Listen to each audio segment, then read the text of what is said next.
Assalamualaikum warahmatullahi wabarakatuh.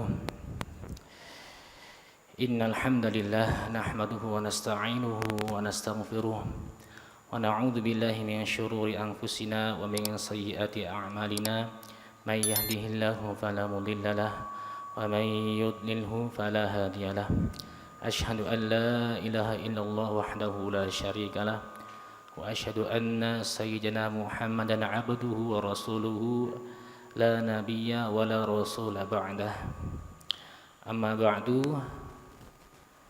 Bapak Ibu jamaah salat zuhur Masjid At-Taqwa rahimakumullah, patut kita bersyukur kepada Allah Subhanahu wa taala atas limpahan rahmat dan kasih sayangnya sehingga kita semua dipermudah, diberi taufik oleh Allah tetap dalam keadaan iman Islam, sekaligus dapat dengan mudah melaksanakan perintah Allah salat zuhur secara berjamaah.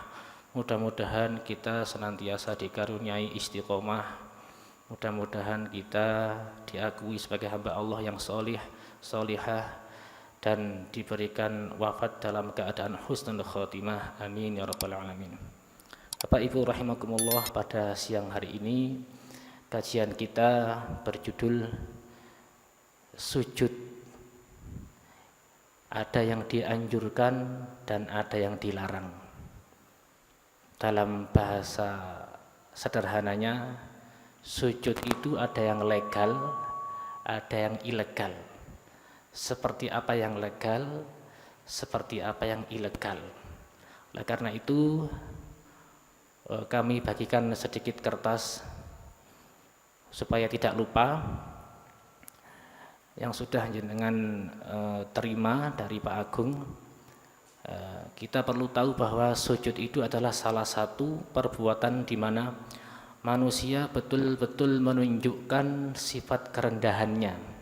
Karena orang kalau sudah sujud itu kepalanya ditaruh lebih bawah daripada bagian tubuh yang belakang. Di antaranya pula dalam hadis Nabi, beliau pernah bersabda, aqrabu ma yakunul 'abdu min rabbih wa huwa sajid. Keadaan terdekat seorang hamba kepada Tuhannya yaitu ketika dia sedang bersujud.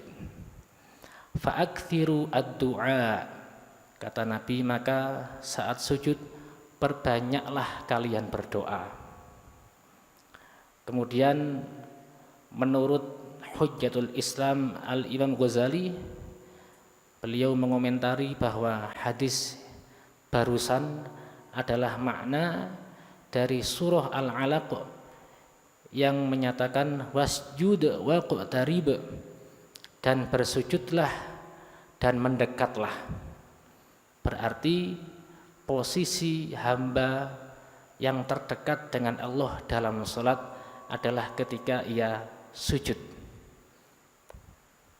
Selain itu, sujud itu adalah gerakan ibadah yang tidak patut kita melakukannya kecuali kepada Allah.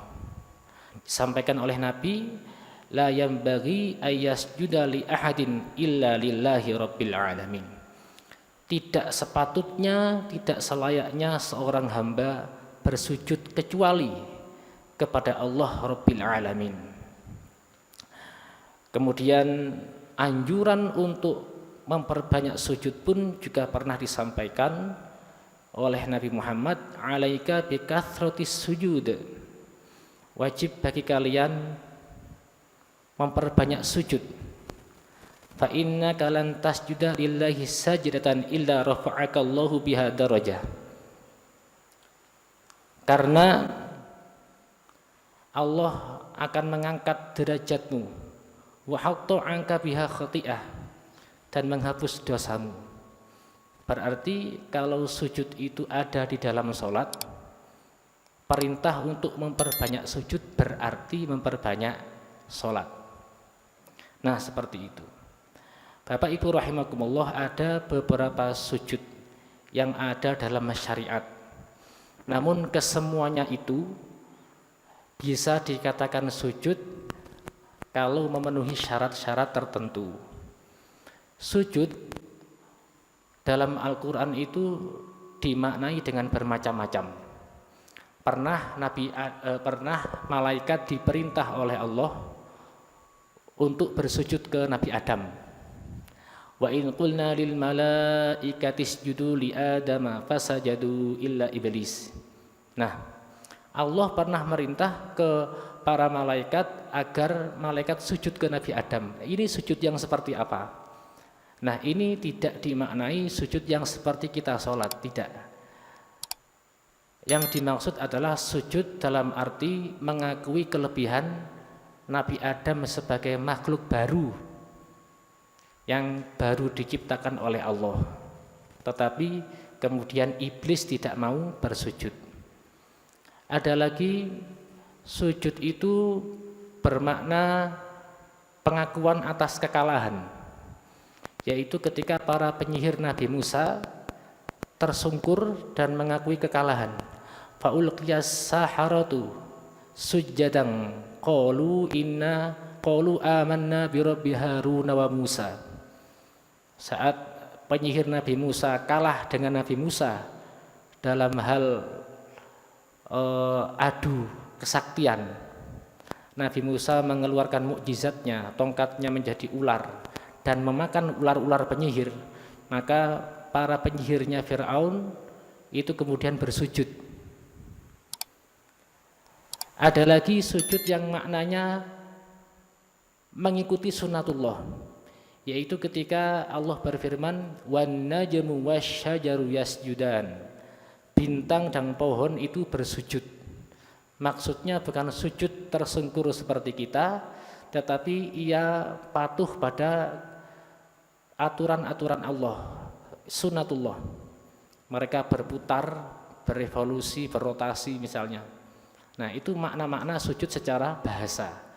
Tetapi kalau sujud sudah masuk ranah fikih, maka dia sudah menjadi istilah gerakan yang bagaimana, yaitu yang harus menundukkan tubuh, menempatkan bagian kepala menempel pada tempat sujud dengan syarat-syarat. Yang pertama, bisa disimak bahwa bersujud itu harus dengan 7 anggota badan. Ini sebagaimana Nabi pernah mengatakan umirtu an asjuda ala sab'ati a'dhum, yaitu saya diperintah untuk bersujud untuk menempelkan 7 anggota, yaitu alal jabhah, kening, wa asyara biyadihi ala anfihi, namun beliau juga berisyarah pada hidung, ya. Kemudian wal yadain, 2 tangan, 2 telapak tangan, warukbatain, dan 2 lutut, 1, 2, 3, 4, 5, kemudian wa atrafal qadamain, dan ujung telapak kaki 7 ya. 1, 2, 3, 4, 5, 6, 7. Ini harus nempel. Kalau saat sujud sholat kemudian kaki yang belakang diangkat, tidak nempel, maka tidak sah sujudnya. Nah, yang perlu diketahui bahwa syarat dari 7 tulang tadi itu yang wajib terbuka hanya kening saja, batuk. Yang wajib tidak boleh ada penghalang. Sehingga kalau sholatnya begini misalnya, nah ini kan nggak nempel namanya. Nah, ini wajib dibuka begini. Tetapi kalau pakai untuk kedua tangan, kedua lutut, dan kedua ujung dari telapak kaki tertutup pakai kaos kaki, tidak apa-apa. Jadi dengan sepatuan tidak sempat nyopot kaos kaki, tapi sudah dalam keadaan suci, kaos kakian sholat tidak apa-apa. Asal bukan ini yang di kaos kaki, ya. Tidak bisa ini. Kemudian yang ketiga, ya, itu syarat yang kedua, kening dalam keadaan terbuka. Yang ketiga, bertumpu pada kepala. Tumpuan yang paling menekan itu kepala. Seolah-olah kalau misalnya ada kapas, itu kalau kita sujud itu harus membekas ada tekanan begitu. Termasuk kalau misalnya kita sujud di tempat yang empuk, itu kepala itu harus saat kita selesai sujud itu ada tekanan. Tidak ngambang begitu ya. Kemudian jatuhnya bukan untuk selain sujud. Karena boleh jadi orang itu didorong dari belakang, kemudian dia jatuhnya pada posisi sujud, tidak niat sujud, maka itu bukan sujud. Ngambil sesuatu yang terjatuh, kemudian dia ikut jatuh, ya, posisi kepala mirip kayak sujud, tapi tidak niat sujud, maka bukan sujud. Yang nomor 5, tidak bersujud di atas sesuatu yang dapat bergerak sebab gerakan orang sholat. Jadi sesuatu yang dapat bergerak saat kita sholat itu tidak boleh menghalangi kening. Contohnya ini, atau lengan saya ini, baju ini. Kalau saya bergerak, dia ikut bergerak. Saya ruku ikut ruku, ya. Saya i'tidal ikut i'tidal. Termasuk ini. Maka ini tidak boleh. Kemudian saat saya sujud, kemudian ini ngelembreh di bawah kepala saya begini, ya, gini, kemudian saya sujud begini, maka sama dengan tidak menempelkan kening. Makanya kopiah tadi jangan didelesepkan, ya, tapi dibuka. Kecuali sajadah, karena sajadah tidak bergerak saat kita sholat, sudah di bawah. Yang sering itu rambut itu ikut bergerak saat kita sholat, yang gondrong maksud saya. Nah, itu tidak boleh menghalangi kening yang tidak boleh dihalangi. Nomor 6, tubuh bagian bawah diangkat lebih tinggi daripada tubuh bagian atas. Artinya posisi sujud itu begini, yang atas ini harus lebih bawah daripada yang bagian bawah tubuh kita. Sehingga tidak sah orang sujud di anak tangga. Anak tangganya dari barat begini, ngadep sholatnya ke sana. Kalau di anak tangga kan berarti sujudnya di kepala ditaruh di atas, lebih atas daripada bagian bawah tubuh. Enggak sah seperti itu. Ya ini kan masjid, ya, masjid ini. Terus di depan sana ada anak tangga misalnya. Trap Jumatan tidak cukup, Pak.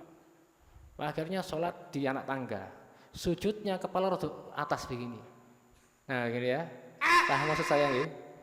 Nah itu tidak sah itu. Karena sujud itu harus kepala lebih bawah daripada bagian belakang.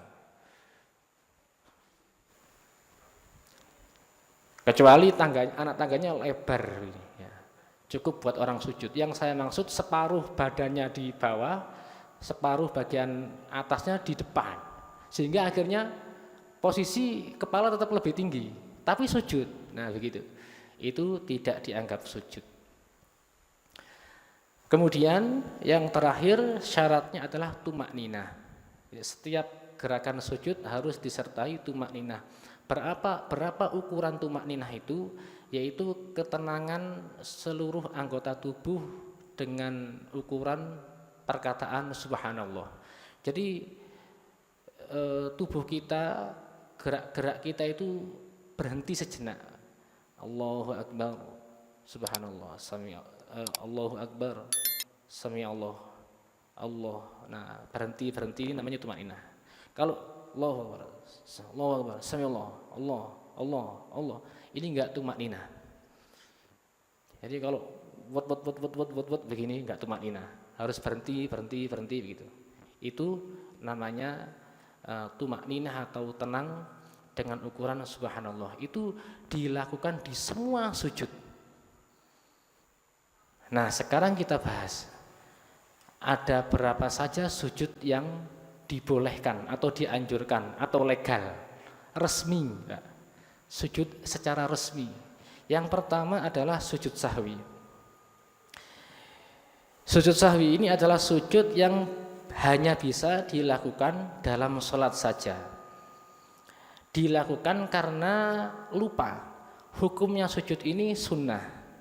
Sebabnya ada beberapa, yaitu ahaduha tarku ba'din, yaitu meninggalkan ab'adnya sholat. Jadi dalam sholat itu ada kesunahan yang ia seolah-olah bagian dari sholat, namanya sunnah ab'ad. Di antaranya adalah tahiyat awal, ya, tahiyat awal. Kemudian baca sholawatnya kepada keluarga Nabi di tahiyat yang akhir. Kalau mazhab Syafi'i termasuk kunut subuh. Kalau semua mazhab termasuk kunutnya witir separuh terakhir. Itu semua mazhab, ya. Nah, meninggalkan itu seperti meninggalkan ab'ad, maka dianjurkan sujud sahwi. Kemudian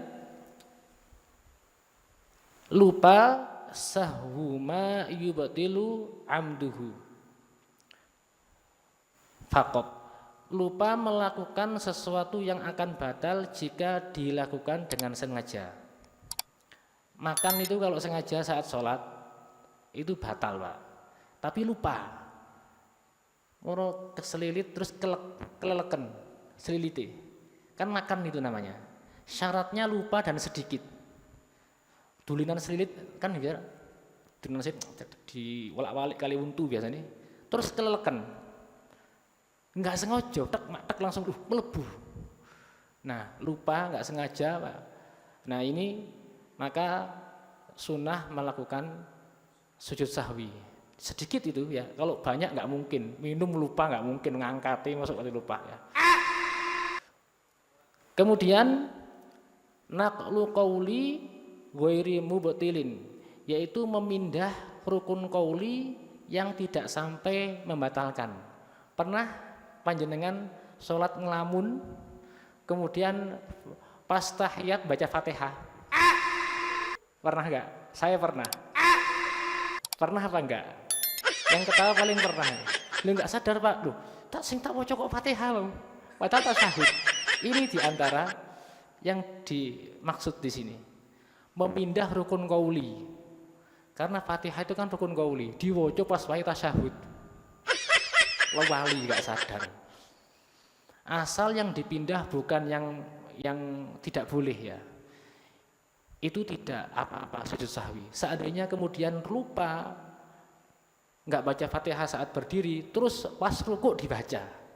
Nah, itu kalau lupa tidak apa-apa sujud sahwi tanpa menambah rakaat. Yang tidak boleh itu memindah rukun qauli yang tidak boleh dipindah. Apa itu? Yaitu takbiratul ihram dan salam. Itu tidak boleh dipindah itu. Kenapa? Karena sholat itu diawali takbiratul ihram, tidak mungkin dipindah di rukuk.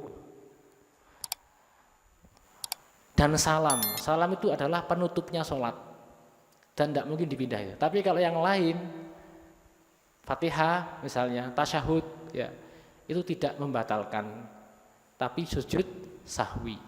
Begitu. Ini pernah terjadi, saya itu lupa seperti itu, ya. Baca Fatihah saat tasyahud. Kemudian asyakku fitar kiba'din, ya, ragu dalam meninggalkan sunnah ab'ad. Tadi saya lakukan enggak ya? Lupa gitu, ya. Ragu-ragu begitu. Itu juga termasuk diantara kesunahan melakukan sujud sahwi. Hal fi'luhu amla, hal fa'alahu amla, apakah dilakukan atau belum. Nah, itu diantara kesunahan melakukan sujud sahwi. Kemudian iqaul fi'li, yang terakhir adalah melakukan suatu perbuatan dengan adanya kemungkinan hal tersebut tergolong tambahan.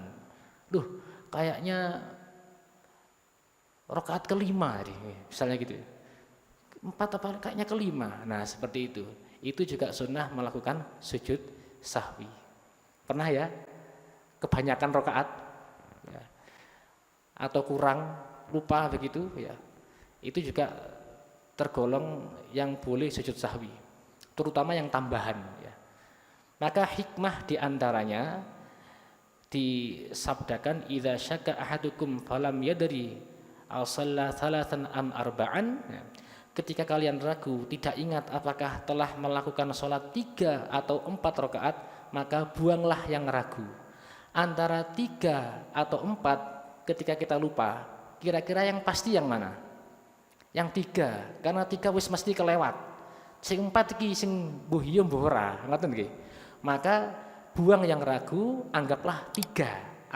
Anggaplah tetap 3. Maka di dalam hadis ini lanjutkanlah pada hal yang diyakini dan hendaklah melakukan sujud 2 kali sebelum salam.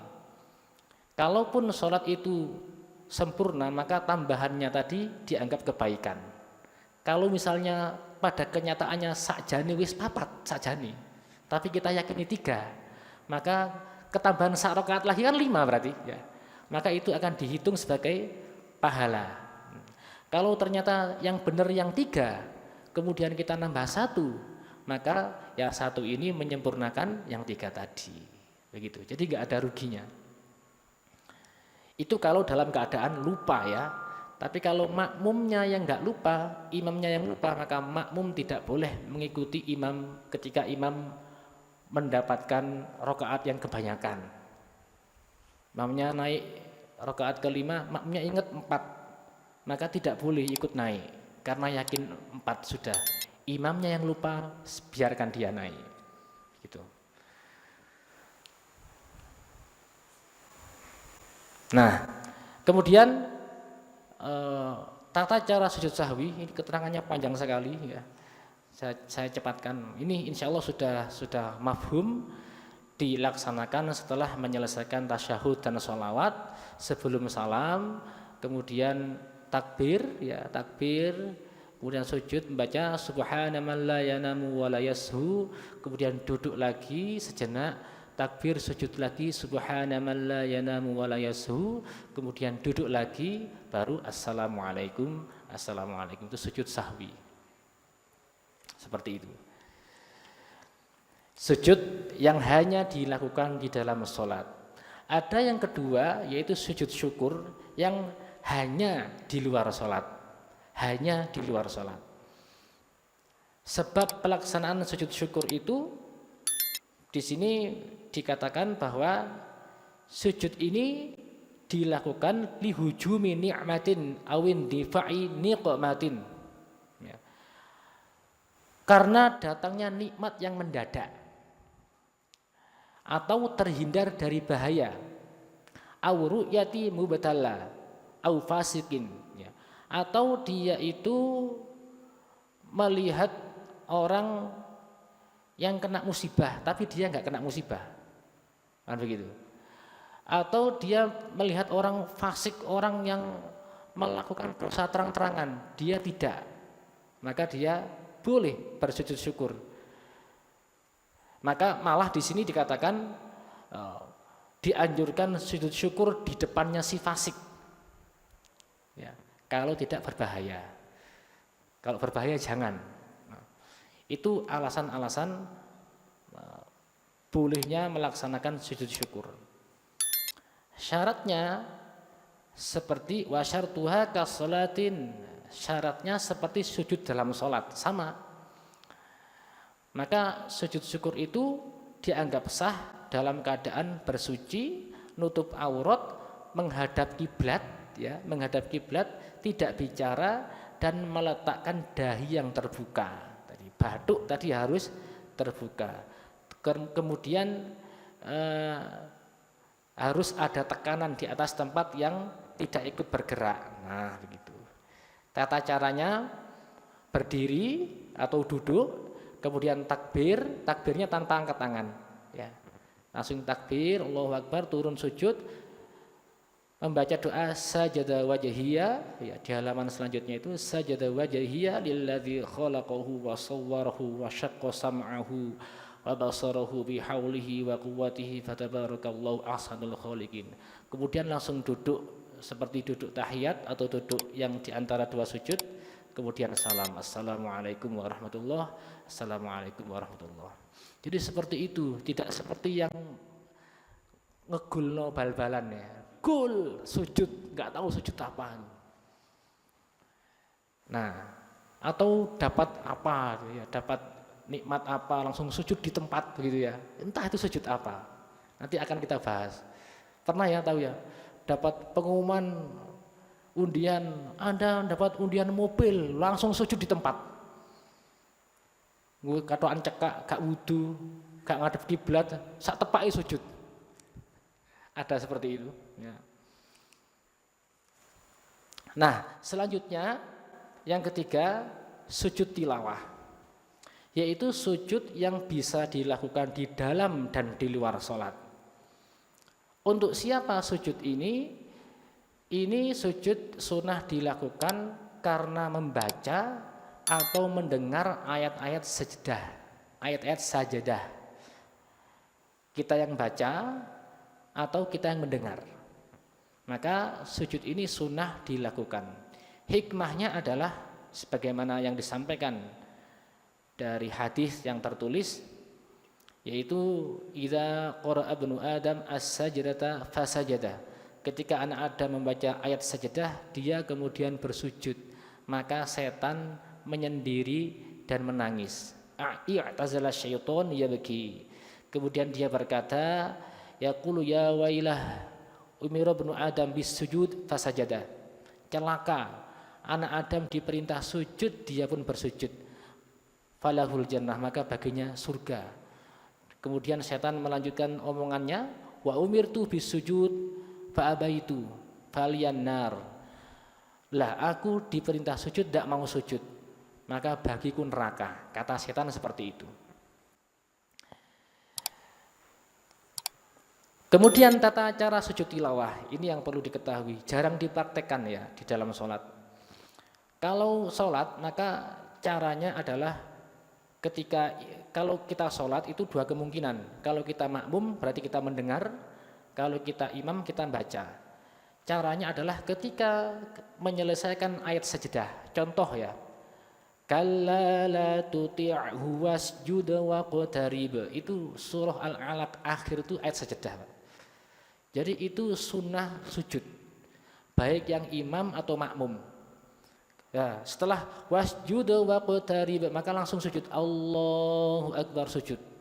Baca doa yang sama dengan sujud syukur tadi. Sajada wajhiya lilladzi khalaqahu wa sawwarahu wa syaqqa sam'ahu wa basarahu bihaulihi wa quwwatihi fatabarakallahu ahsanul khaliqin. Kemudian berdiri, Allahu Akbar, berdiri. Karena suratnya habis, kan habis ya, Al-Alaq. Langsung ruku, Allahu Akbar. Seandainya suratnya belum habis, ya lanjut. Contoh di surah Al-Insyiqaq. Wa idza quri'a 'alaihimul qur'anu la yasjudun. Allahu Akbar, sujud.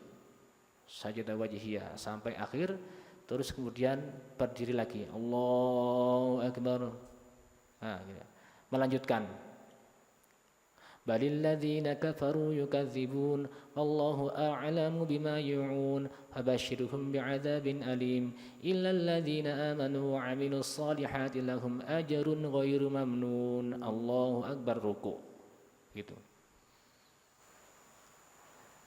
Nah, itu sujud tilawah. Kalau di luar sholat berarti kita baca Quran di rumah atau kita mendengar orang baca. Seperti begini ini.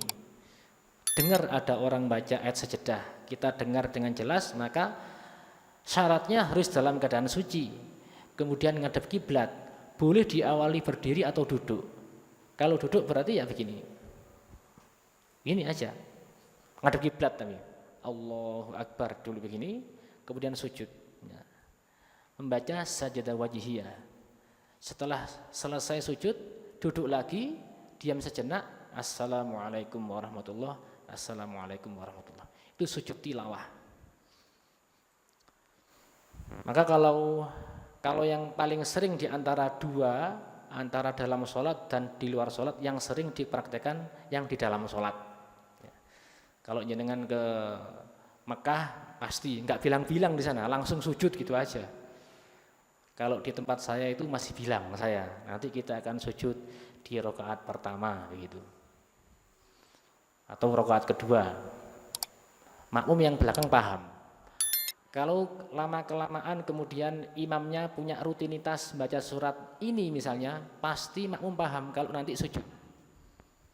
Yang pernah terjadi itu saya baca surat rutin yang diketahui makmum yang biasanya, pasti imamnya akan sujud.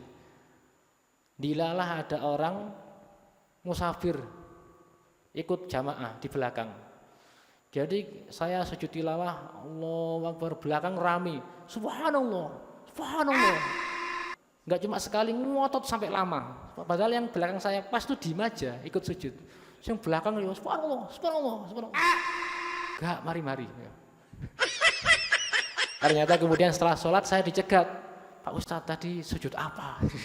Sujud tilawah. Begini. Oh iya, terima kasih. Nah itu kurangnya sinau ya begitu. Akhirnya udah mongso gak iso deh, mongso goblok kok isin dewe. Kayak gitu. Ya kalau misalnya dia datang di awal pasti akan tahu ya. Karena biasanya saya umumkan, kita nanti akan begini, akan sujud di rakaat berapa. Nah begitu, itu sujud tilawah. Nah, sekarang berarti kesimpulannya sujud, 1 sujud dalam sholat, 2 sujud syukur, 3 sujud tilawah, 4 sujud sahwi. Ini sujud yang legal di dalam syariat. Kemudian ada fenomena Bapak Ibu, fenomena orang setelah sholat tiba-tiba sujud, setelah sholat tiba-tiba sujud. Pernah tahu ya? Berdoa sambil sujud, bagaimana hukumnya? Nah ini. Jadi seperti orang berdoa dengan cara sujud atau sujud dalam rangka mohon ampun atas kesalahan yang dilakukan, ya. Tapi bukan sujud sahwi, bukan sujud syukur, bukan sujud sholat, bukan sujud tilawah.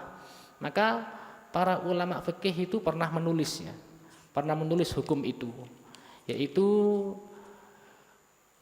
madhabuna anna sujuda fi ghairi sholati mandub li qiraati ayatis sajadah. Sampai beliau kemudian berkata wala yajuzu as-sujudu li ghairi dzalik.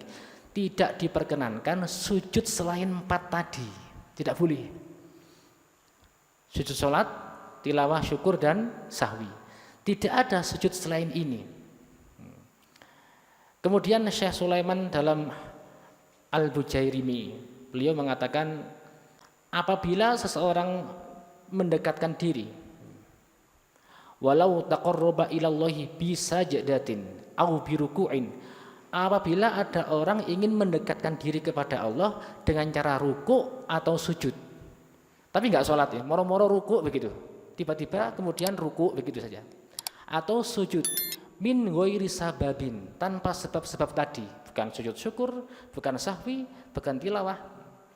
Kemudian beliau mengatakan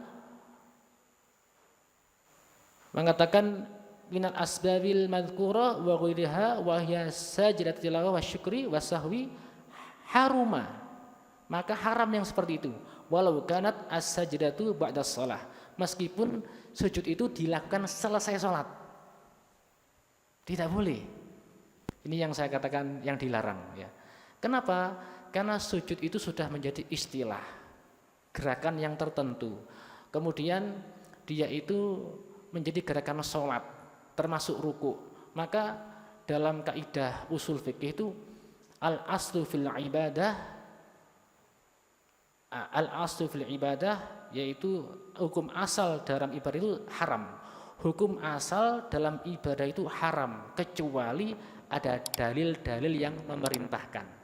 Kalau nggak ada perintah sujud kecuali sebab tadi, maka tidak boleh sujud selain itu. Ya. Jadi kalau Pak saya pengen sujud Pak, ya sudah sholat aja, nanti ada sujudnya, kan begitu. Ini banyak seperti ini, kita lihat banyak sekali. Saya kepingin sujud Pak, ya sudah sujud syukur aja. Syukur kita kasih umur panjang. Syukur mari oleh gajian, itu. Ada caranya. Cara Allahu Akbar, sujud, kemudian lama terserah, lama baca apa, lama terserah. Kemudian duduk salam, nah, gitu. Enggak terus langsung sujud, terus ucul langsung keluar dari masjid. Ada caranya. Gitu. Yang tidak boleh itu sujud atau ruku tanpa sebab. Kalau ruku enggak ada kecuali pas sholat saja. Tiba-tiba ruku gitu, lama ngapain gitu. Nah, enggak boleh. Ini sudah dibahas. Maka yang seperti ini jangan dilakukan. Jadi kalau kepingin sujud ya milih di antara sujud tadi. Kalau enggak ada sebabnya Pak Ustadz, ya sudah sholat sunnah mutlak. Ada sujudnya. Pingin sujud yang lama, monggo terserah yang lama. Begitu. Jelas nggih? Nah, di sini sangat tersurat sekali tulisannya menyebutkan bahwa bukan selain tilawah syukur sahwi maka haruma maka haram walau kanat as-sajdatu ba'da shalat. Seperti sujud ruku yang dikerjakan secara terpisah dari rangkaian salat. Nah, itu jelas sekali di sini. Maka fayahrumu at-taqarrub bihi, maka haram bertakarub dengan cara itu semua. Ini banyak dilakukan masalahnya, makanya kami perlu memberikan wawasan tentang itu. Jadi yang perkaranya sujud itu sudah menjadi istilah dalam gerakan. Kecuali kalau kita doa dengan angkat tangan, itu tidak masalah. Nah, seperti itu. Baik, saya kira cukup untuk materi sujud. Barangkali ada yang ingin disampaikan, monggo.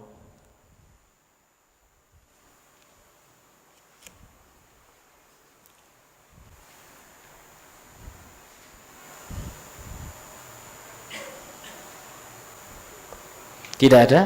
Oh. Nggih.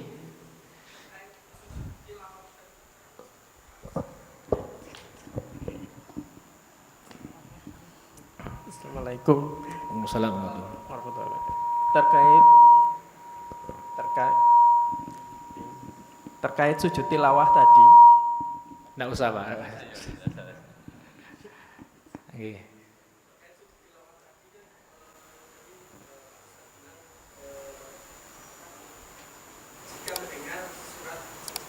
Ya.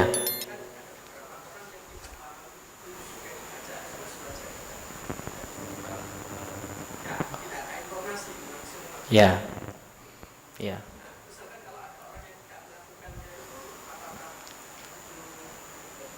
Batal atau tidak? Kalau makmum ya, kalau berjamaah ini yang dimaksud. Imamnya tiba-tiba sujud. Kita nggak paham apa ini sujudnya. Terus tidak ikut, begitu. Itu pertama. Yang kedua, atau begini, imamnya sujud sahwi karena ada yang dilupakan. Kita merasa nggak ada lupa. Wah, gak ada sing lali kok lapo. Nah, dua-duanya ini baik tilawah atau sahwi, kalau imam melakukannya sementara makmum tidak, maka batal sholatnya makmum. Kok bisa? Karena itu diantara tafhushul mukhalafah, itu menyelisihi gerakan imam yang mencolok. Kecuali begini, imamnya kunut, makmumnya enggak batal. Kenapa? Podo ngadeki. Kan antara begini sama begini kan sama aja, berdiri. Tapi kalau imamnya sujud tilawah, turun kan. Makmumnya berdiri, ini kan namanya tafkhusyu, mencolok sekali kalau beda. Atau yang sujud sahwi tadi. Sujud sahwi makmum menengai, ngenteni ngadek maneh. Ini batal sholatnya makmum. Harus ikut Pak, meskipun jenengan tidak ikut lupa, harus ikut. Makanya kadang saya ini misalnya lihat makmumnya saya. Kalau makmumnya orang-orang yang mungkin belum pernah ada pelajaran ini, belum pernah dikasih pelajaran, meskipun saya lupa, saya nggak sujud sahwi saya, nggak sujud sahwi saya. Khawatir mereka nggak ikut. Baru kalau sudah kasih pelajaran, baru besoknya sujud sahwi. Kasih pelajaran dulu, imamnya sujud sahwi, Anda harus ikut. Nah gitu. Khawatir kalau misalnya saya lupa apa itu, terus sujud sahwi mereka diem aja. Pak Ustadz kakean sujud gitu dari pikirannya. Nah, harus ikut Pak. Ini mungkin kalau jenengan belum pernah merasakan di tempat jenengan, ya di tempat lain ya, harus waspada. Kok ada berdiri tiba-tiba sujud, ya berarti sujud tilawah Pak. Nggak usah heran wis. Itu sujud tilawah pasti. Apalagi yang lain ikut sujud, wis nggak usah bertanya, berarti tilawah ini. Gitu. Terus sebelum salam kok sujud juga berarti itu sujud sahwi. Kalau seperti kunut itu, kalau kita punya masjidnya nasional ya, sementara imamnya pakai kunut terus lupa, menurut saya nggak usah sujud sahwi karena nasional, kecuali di intern orang-orang yang kunut semua gitu. Akhirnya nantinya nggak kunut ikut sujud sahwi akhirnya, padahal mereka meyakini kunut bukan apa-apa, kecuali terhadap sesuatu yang dianggap sepakat sunnah abadnya. Contoh misalnya lupa melakukan tahiyat awal, tidak perlu balik Pak ya. Rakaat ketiga sudah berdiri, kan kebablasan ya. Jadi sunnah-sunnah abad itu tidak perlu diingatkan subhanallah, tidak perlu. Ada imam seharusnya tahiyat awal, kok dia berdiri ketika, tidak perlu diingatkan subhanallah. Karena itu sunnah. Kalau dia bablas ya sudah, nanti sujud sahwi. Karena itu bukan fardu. Khawatirnya kalau jadi subhanallah wis ngadeg, jejet terus balik, malah nggak boleh. Malah nggak boleh itu. Kenapa nggak boleh? Karena yang fardu tidak bisa mengulangi ke yang sunnah. Jadi biarkan saja. bablas itu batin lah ya, bablas ini ngono. Nggak usah di subhanallah. Yang di subhanallah itu yang kebanyakan rakaat. Nah, yang seharusnya tahiyat akhir dia bablas rakaat kelima itu di subhanallah. Gitu. Allahu a'lam bishawab. Betul ya? Sampun? Mudah-mudahan sedikit bisa dipahami, kita amalkan, dan mudah-mudahan di antara bukti kita mencintai agama ini digolongkan oleh Allah sebagai orang-orang cinta ilmu. Amin ya rabbal alamin. Subhanakallahumma wa bihamdika asyhadu an la ilaha illa anta astaghfiruka wa atubu ilaik. Wassalamualaikum warahmatullahi wabarakatuh.